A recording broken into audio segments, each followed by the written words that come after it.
Patrick McNeil back here with you at the intermission, joined now by 19-year-old Eagles defenseman Nathan Larose. Nathan, I'm sure you and the rest of this group are very happy the way things have unfolded. What are your thoughts on the start to the season? Yeah, it's been pretty great. Only one loss in 7 games. It's pretty good. I think we're first right now. Enjoying the start of the season for sure.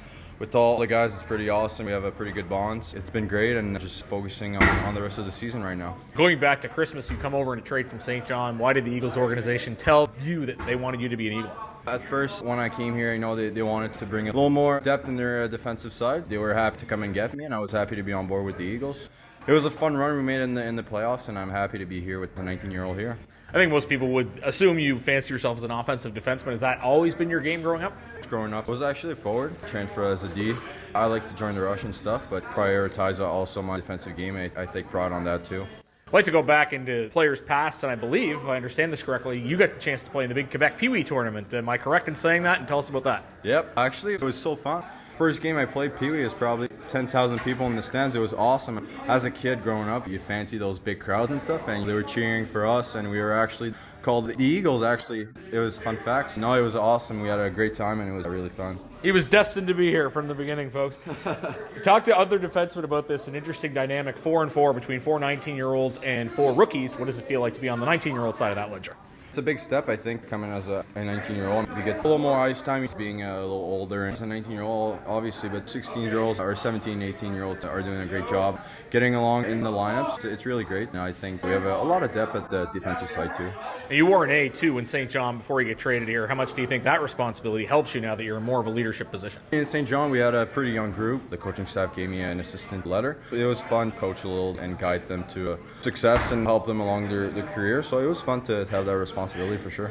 Earlier this season, we saw you drop the gloves in a game against St. John. I don't know if people thought that was in your character. Tell us what brought that about. How do you think you did? Yeah, I mean, we were losing by a little score. So I just wanted to bring the team where we need to be and maybe give them a little push. So it was good to get that fight going. You don't want to do this pretty often, but when you have to, you know you have to. So. How do you think you've developed through the years, obviously, as you're coming into your 19-year-old season? I was actually 16 when I came in. Season by season, you get more experience for sure. Every year, I think it's a big step. Maybe the game gets a little slower due to younger players and stuff. It's great getting experience for sure. Coming in as a 19, it's a big year, and for sure it's really fun. Going through your social media, it looks like you might have a bit of interest in water sports. Tell us about that. Up north, there's lakes in Quebec. It's a really great place. We go there pretty much every summer. I water ski, wakeboard, wake surf. It's really great over there. I'm sure mostly that's just having fun and getting out in nature, but I'm sure that is good training for hockey too. Tell us about that.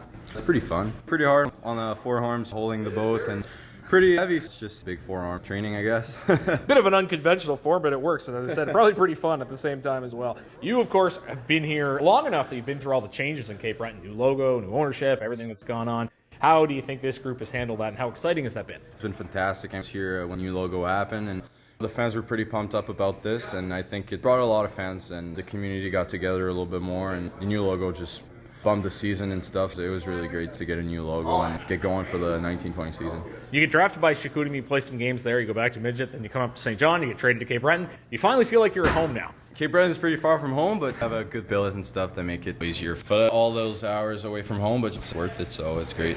Yeah, and finally somewhat of a steady spot, which is good to see. Finally, if somebody hadn't seen Nathan Larose play, how would you describe yourself as a player? Pretty good. I think puck move as a defenseman. I think I can make great passes and join the rush from time to time. I got a pretty strong defensive game right now. I think coming in as a 19-year-old, I got more and more experience. It was great to have that confidence boost from a pro camp I went, so it was great. Being involved in the play, I think, is why I can have success on the ice, and that's a part of my game, I think, defensively. Well, fans will hope to see that continue throughout the year. Best of luck, Nathan. Thanks for this. All right, thank you, Patrick. That's Nathan Larose joining us at the intermission. You're listening to Carstar, Cape Breton Eagles Hockey, 1270 CJCB.